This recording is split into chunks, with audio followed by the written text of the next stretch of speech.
This is Eric Rutan of Cannibal Corpse. You are listening to the Scars and Guitars podcast with Andrew McKay Smith. G'day everybody, thanks for joining me. You know I appreciate it. I've got a ripper of a conversation to share with you. This one features Maurizio Iacono from the group Kataklysm. Now the catalyst for the conversation is due to the launch of a new album from the group. It's titled Goliath. It is magnificent. It's very heavy. It'll say light of day on August 11, 2023. I've got a tune to share with you rather soon. I've selected the one that's available from Nuclear Blast, Die as a King. Now in this chat, yes, of course, we talk all about the music, but you know me by now, it's not just about the music. I branch out frequently into social, economic, and political issues, and this is one of those conversations. I really admire Maurizio for having an opinion on these subjects, one that he was prepared to share. So let's dive into the tune. If you're listening via the podcast apps, this one is Die as a King, as I've already mentioned. Once it's done, you'll hear from Maurizio. But you people on YouTube, you know the drill. I can't play music, so you'll hear from Maurizio right now. Either way, let's go. Hey, Andrew. Sorry I'm a little late. No dramas whatsoever, Maurizio. How are you, mate? Good, man. Good. The other one went a little over, but we're good. Oh, good indeed. Yeah. I've been going on since 11 this morning, so it's just been like, it's 5 o'clock now here. So. Oh, Jesus. I know you're not digging ditches and under the sun and having to burn your hands with asphalt, mate, but do you find it a bit of a grind after a while? No, that's okay, man. I mean, you know, we what else am I going to do anyways? It's fine. No, fair enough. Yeah, that's a long block though, isn't it? Jeez, is that Nuclear Blast to set that up, or is that management? Well, I couldn't do, I did a couple of days last week, and then I had a lot of family members that were here visiting from Canada because we hadn't seen each other since the COVID thing. So it was like 4 years type of thing. And so there's a couple of days that I couldn't work on this. So basically they said, okay, well, because I don't do Mondays usually. So they were like, okay, we're going to do Monday. But then they added all the Australian on top, and because of you guys' messed up time frame, we had to. It starts at 5 for you guys, so we're here now with you. So, no, fair enough, cool. Mate. Yeah, cool. All right, look, I'll get stuck into things because I know you've got about 4 or 5 to go after me. So, we're good, all right, man. Here we go. So, look, I've admired the band for a long time now, and I know you've been in the group since the very beginning. First on bass, then you switched over to vocals, but we're now here at your 15th album. Can you believe that? With this band anyway. I know you've done more elsewhere with Ex Deo, but look, just talking about the lyrical themes up top, I understand they're motivated by these unending scenes of chaos and disorder that fill social media streams and that are beamed into our living rooms if you still watch mainstream news. So were there any subjects in particular that you decided to focus on? It's not a subject in particular, but it's the situation in general, to be honest. I think, you know, when you're going 200 miles per hour, I'm not sure if it's miles or kilometers in Australia, but if you're going really fast in life every day, you're doing the grind, you tend not to pay attention to details and things that are happening around you. And, you know, I think that when this pandemic happened, it put a halt to everything. And basically, it gave people time to reflect on things, to start realizing a lot of things are not normal.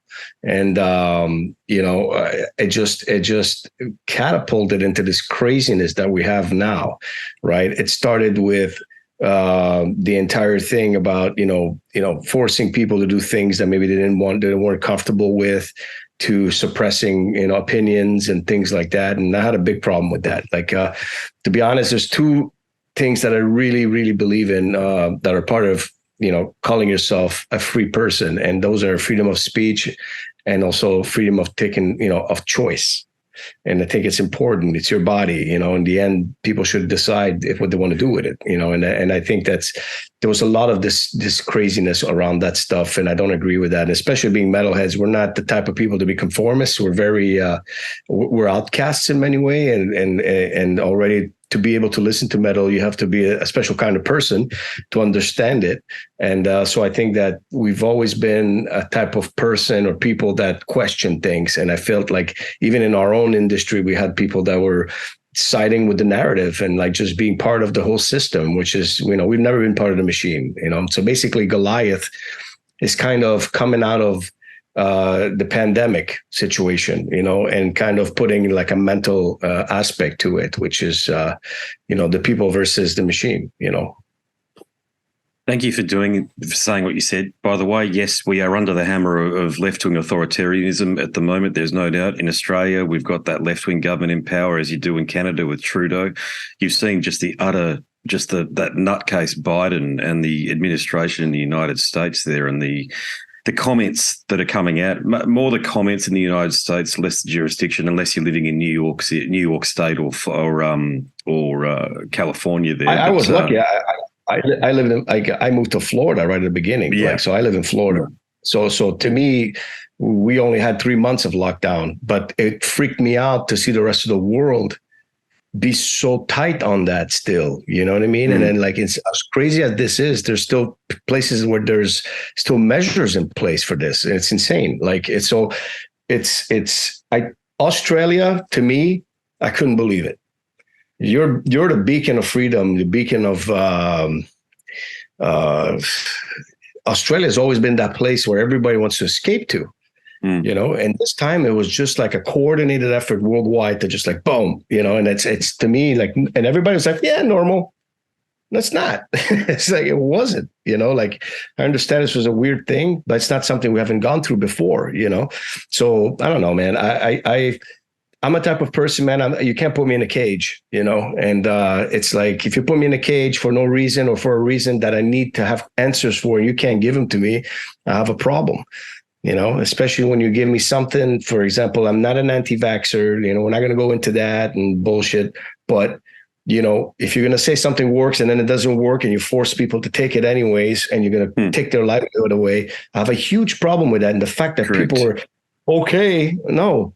So I express myself through music. Goliath is, to me, the answer. It's like, no, it wasn't cool. And we're here to stand to all the crap, So, even when the Canadian thing happened and the truckers, we supported that effort with the truckers in Canada to stop this madness. And we got hit so hard on the background of it, that we were forced in a way, and I regret it. It's one thing that I'll never do again, is I fall to some of the pressure. We kept it there as long as we could, but we were getting pressure from every single side of the Canadian industry of music, which is like, you seriously saying that to the most, a band like Kataklysm, like that we've been here since the beginning, like that's our message. It's about being free, and it's like, wow. So yeah. We can go into this and there'll be like hours of it, but it's craziness, No, I agree. And I especially agree with your comments about Australia. I was utterly disgusted, especially my fellow citizens who were taking to social media and were hammering anybody who decided not to, who wanted to take their kids to a playground. You saw those images of playgrounds being locked down and basketball hoops with pieces of wood across them so the kids couldn't play. And just the way people's attitude was that this authoritarianism was an appropriate response, and the response could never be worse than the issue at hand. Okay. And yet we lived through that. And mate, as I said, people are voting for these left-leaning governments, and they're authoritarian governments at the moment. And, thank God for you and your family, mate, that you ended up in Florida. Thank you. And you know what? I mean, it's they don't understand that we never left the ideas of, let's say, even a left or right leaning government, whatever. We never left the fundamentals. It's the party that left. In a way, exactly. I see that. It's like craziness. It's like almost like we're in La La Land or something, and they're preaching all the things that they preached against.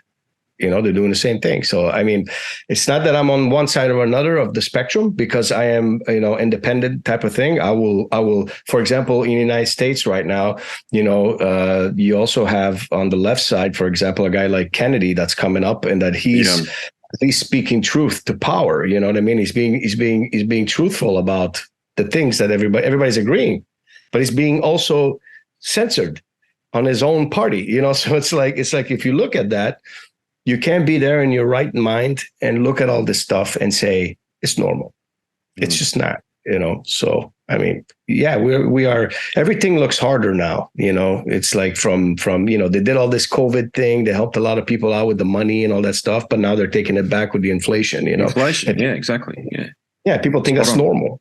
Yeah, so it's just another tax. You're like, hey, we're gonna just take back our money. It was just a temporary loan. We're not really helping you. No, there's another old saying too about the left eventually eating their own, and look what they did to Tulsi Gabbard, who was an absolute lion in that process there, and they just smashed her. Yeah, they just destroyed her. For what? For speaking logical things, you know what I'm saying? So I agree. I agree 100%. And and it's what freaked me out is it really in the industry itself, on the music scene. It's so many who are just like the cowards, like that, and I'm like, yo, it's like, aren't you supposed to be the opposition to whatever's the narrative is? Like, at least question it. If it makes sense, cool. But if it's not, it's like, boom, So anyways, we are where we are now. And I think a lot of people are waking up to all of it. And there's a lot more pushback now. People are understanding what happened, and people are less afraid. Fear is the key for them, and if you're fearful and you're afraid, then you will succumb, to whatever, No, and I think these sorts of conversations are very important, and that people hear them too, so as they understand where, even me as a podcaster and you as a musician, what side of the fence you stand on here. And massive credit to John Joseph too. I got my first ever strike on YouTube courtesy of my chat with him, because he was going, he's calling out the entire punk and hardcore scene. The Rage Against the Machine song, fuck you, I won't do what you tell me. Nowadays it's fuck you, do what the authorities tell you. Right. He just calls them all out. You had a strike for that? Not that saying in particular, but we spoke about the COVID response in general. So he spoke for an hour and a half or thereabouts about it, and you can imagine what his take on it would be, which is that this is exactly like what it falls into line with our perspective, if you like, and the paradigm of our thinking. And but they won't censor anybody who's pro-authoritarian, will they? They'll only censor the people who are anti-authoritarian. That's the point. Right. Of course. Yeah. But I mean, this is ongoing. This is an ongoing battle of truth, which has been distorted. So yeah, it is what it is at the moment. Are you going to watch, or have you watched Sound of Freedom yet? Sorry? Sound of Freedom, the movie. No, I haven't watched that. I haven't watched that. It's funny you say that. Somebody sent me a trailer yesterday, I believe, and I was smoking a cigar outside my house in the backyard, and I put it on a TV that I have outside, and I watched that, and I was like, oh wow, that looks like a crazy movie, like a movie that it's worth watching. I think that's at least that for me. That's what it looks like. It's been very. I've watched with interest as The Guardian, The Rolling Stone, Washington Post, New York Times have called it that QAnon thing. They call it a QAnon conspiracy theory film, mate. So, mate, these are people who won't acknowledge that a lot of this is about a real person who went to South America to save children from child sex trafficking, by the way, and yet they're trying to paint it as a conspiracy theory film. And I'm like, and the children that happened, and the children that happened to are speaking up. It happened to them, and there's nothing to see here, right? So, yeah, it's you watch something like that, and in your heart you feel it, like it's like it's the right thing to do. I mean, when it comes to children, I have 3, and when it comes to children, I'm just like it terrifies me, in the sense of what they're facing in the future. It's like I've lived a great life, to be honest. I've been able to do what I wanted in life, and I feel very fortunate about that, but at the same time, it's like, having our kids, Yeah, indeed. Yep. All right, let's have a quick chat about the music then. Time we've got left. So, look, I'll tell you what, I love you guys for this reason as well. Okay, great lyrics, but you've always been a really, really heavy band. Okay, and the guitars, JP's guitars, and the guitar sound in general just sounds bruising this time around. So, were you guys talking about making it even heavier than previous albums on this one? Oh well, you know what? It's like as we spoke before, like this record was written at the end of the entire pandemic situation. It got written in the beginning of 22. So it was kind of the phase out of it. And so we had a lot to say, a lot of anger at the same time, a lot of aggressiveness, dramatic feelings. That's what you're going to hear on the record. It does have, those crazy moments where, we're going back to like some of the speedy, like kind of Kataklysm from the old days. The incorporation of James into the band, James Payne, has really brought the chemistry to Kataklysm's past back in, as well as the future, because we're all connecting so well right now. And, we did a couple of tours before we wrote this record. We finalized this record during I think it was at 21 August of 21. We went on tour with Deicide in the States, and that really brought the chemistry up, because it was the first tour we did together. So you spend a lot of time with your musician fellow man. So you have to really be able to get connected and understand each other. So with James, it was really good. And this is the result. It's just a great record in the sense that we've been able to put all our focus on it, all our energy, all our strength, behind it. And it's a truthful record. And I think that's what's making the impact on it at the moment. Yeah, fantastic. Yeah, I've only get these things in the Nuclear Blast portal, and just being busy in inverted commas, I'm a parent too and stuff. I had it on, and I reckon I haven't dived into a lot of the lyrics yet. In other words, I think I don't know whether Nuclear Blast has supplied the lyric sheet, but certainly the music was. That's what I'm waiting for. That's why I thought, no, I've got to ask you what's going on here, because I saw the bio and thought, no, you're obviously from the same page I am. So, but look, the other thing was, there's always challenges whenever you're making records. So what were they this time around? To be honest, it was a very smooth process. The difference here on this one is we took some time in between songs and arrangements to leave the songs stay on their own for a couple of weeks, then coming back to it, learning about them. Is there anything we need to change, or they're still standing very strong after a month, after a couple of weeks? And so that was a different type of approach, and it worked great for us. It was a very cool situation for the record. There was no challenges. I would say that one of the challenges was getting those 2 videos that we did for the record on time, because it was done in Serbia, and there was some little things over there that delayed the process a little bit, but in the end, it all came together. So at the end, when a record is natural, if it, and it's supposed to happen, was right, for it. So it's been successful so far. The stream wise, it's the highest ever and the start that we've ever had. And I already know that it's being album of the month in many, many magazines in Europe, especially. And so I think there's a good moment for this record, especially for what it stands for. The artwork says a lot. I think people feel like that. And I think it's a strong record to release at the moment. I think it's the right time. Yeah, agreed. Definitely. Yeah.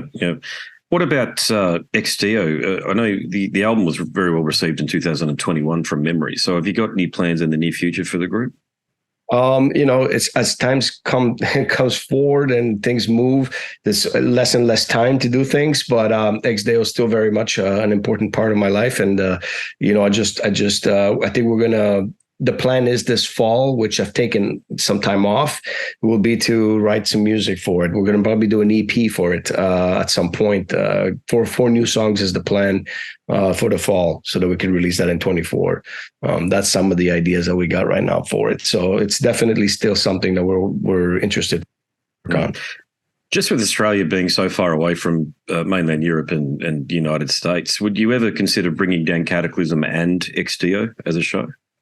Hey, I've been asked to do that thing for a long time. I don't know if we can all pull it off. We'll try, because it's very difficult on the vocals. Ex Deo is very hard on me compared to Kataklysm. It's not as hard physically, because physically I can, Kataklysm is more aggressive and there's a lot more movement, more head banging. This thing is more theatrical, but there's a lot of narration, a lot of different vocal ranges. So it's a bit more complicated on me. So I don't know, if I've never tried to do both at the same time. I'd first have to try it.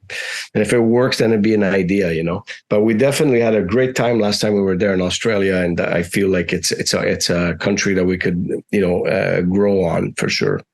Definitely. Yeah. There's a hardcore group of fans down here, as I'm sure you're aware, that love you guys. And we just love to see both. Yeah. Yeah, it'll be awesome. What about you? So I know you run an agency as well. So you're a manager. Yeah. Between the two bands, family life, of course, everything else, social commitments, how do you maintain balance? You know, I do find the time for everything, but it's difficult as things get bigger. If they get more popular and things happen, can get challenging, especially when you have a roster of bands, that are growing. I have a lot of bands like Septic Flesh, Flesh God Apocalypse, Wolf Art, Caracangren, and Unleash the Archers, Windrose. So I have like all these bands I'm working on. Worked with Christian as well for a while. So all these bands are all bands that have been with me for a while, and they're all growing. So as they grow, they demand more. So it's one of those things where I'm really getting a lot of help from other people as well. So I'm working as much as I can, but I need it. You know what I mean? That's like, for me, all this therapy. Like it's all part of this big construct around me that I need to focus, give this energy that I have. Music to me has always been about being therapeutic, and it's I love the music for a personal thing. I'm at the gym, I'm pumping to metal, but I mean, if I am, my brain needs to give an output. I think that's why Kataklysm's got 15 records, because if it's not therapeutic, you're going to wait the 5 years. Yeah, indeed. Indeed, that's right. Yeah. Hey, look, I'm just mindful of your time, so I'll make this my last question for you. But look, you've travelled all around the world. You've seen all sorts of things through that extensive travel. Can you share a memorable experience or an encounter from your time on the road? In other words, have you got any crazy road story you can share? Well, I mean, it's. I'm going to say a different thing. I'm going to say that what I've experienced this year is a completely different world than what it was, let's say, pre-pandemic. It's different now. If you go to Europe and all that stuff, it feels like a big depression across the world, and I've been 35 countries. I did 72 shows in 3 months. And now we're talking about the entire European continent and all of South America. And South America less affected, but the rest, it's except for Bolivia. Bolivia, it was weird. They still have to wear masks everywhere and everything. It's strange, the only country. Everything else, it was just one of those things where you feel people are depressed and they need a pick me up, So to me, that was the shocker, because it's like, but we get it at the concerts. When the people come to the concerts, they feel free. Because it's our church, and that's the place where everybody's the same. Doesn't matter what creed, what race, whatever. It doesn't matter. We're all here to listen to metal, and it's and I think that still exists. So for me, that's the hope. That's like we still have a big voice, and so that was a shocker for me about the difference of things. Like I could tell you thousands of stories about, getting in my bus, getting drunk, falling off the bus, and all this crazy stuff that happens on tour. These things are still happening in many ways, even if we're a little older. But that's the thing that stood out to me the most. It's just a different world, and we either adapt to it and change it to our vision, or it becomes whatever it is that it is now. And I'm hoping for the best, to be honest. So. Yeah, I think that's all we can do at the minute. Yeah. Well, fantastic chatting to you. Thanks so much, mate. It's been a fantastic conversation. Look forward to seeing you guys down here whenever that might be. I'll certainly be in the audience. We will come as soon as we can, as soon as we get the opportunity. And I really appreciate you, my friend. Thank you. All the best to you, man. What a ripper of a yarn that one was with Maurizio. I always appreciate it when someone invests in a very mature perspective on what's going on across the political spectrum and society. We've all got to live in it. There's no point burying your head in the sand. Maurizio is a great example of a musician with a balanced view. Now, if you like that conversation, there are more just like it over at scarsandguitars.com. And whilst you're over at the website, maybe you like investigating my book, Scars and Guitars, Volume 1, Conversations from the World of Heavy Metal and Beyond. Click on the link in the banner specifically on the website and you'll be taken to a marketplace of your choice, and you know what to do. Yes, indeed. There's more information to share with you about the book in the moment, but before we get to that, I'll bid you a fond farewell. My name is Andrew Mackay-Smith, and I'm the host of the Scars and Guitars podcast series. Until next time, it's a very goodbye for now. This is Eric Rattan of Cannibal Corpse. You are listening to the Scars and Guitars podcast with Andrew Mackay-Smith. I've been the host of the Scars and Guitars podcast since 2017. The first musician I interviewed for the show was David Vincent from Morbid Angel, and things have just snowballed from there. In all, I've posted almost 650 podcast episodes featuring conversations with many of the leading lights of rock, heavy metal, and beyond. It just got to a point where I thought, I need to write a book about all this, so that's exactly what I did. In Scars and Guitars Volume 1, you'll read a heap of deep reveals and commentary, such as Des Fafara talking about Coal Chamber and why the band will never return. You know, if you're a band just starting out, you need to hear me. Do not start a band with partners. Ever. Yeah, wise words, sage advice, mate, for anybody. Don't ever, because I can't go do Coal Chamber right now unless I get others involved. Phil Anselmo talks about the episode in his career which gives him the greatest sense of accomplishment.